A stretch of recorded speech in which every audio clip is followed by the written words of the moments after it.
ఏమయ్యా ఎందుకు అలా చేస్తున్నావు అంటే, మారాలనే ఉందన్నా,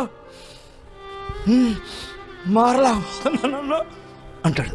ధర్మశాస్త్రము లేని వాడికి మనస్సాక్షి ధర్మశాస్త్రముగా దేవుడు పెట్టాడు.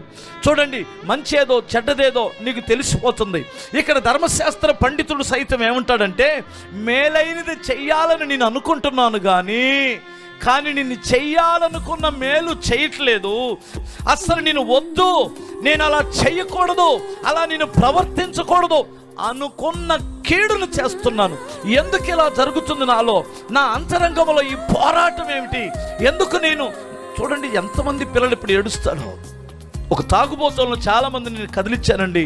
ఏం తాగుతాడన్నయ్య, రోజు కొడతాడన్నయ్య, పిల్లల ముందే వన్నేస్తాడన్నయ్య, ఏదో చేస్తాడన్నయ్య, తాగేస్తాడన్నయ్య అంటే, ఏమయ్యా ఎందుకు అలా చేస్తున్నావు అంటే, మారాలనే ఉందన్నా,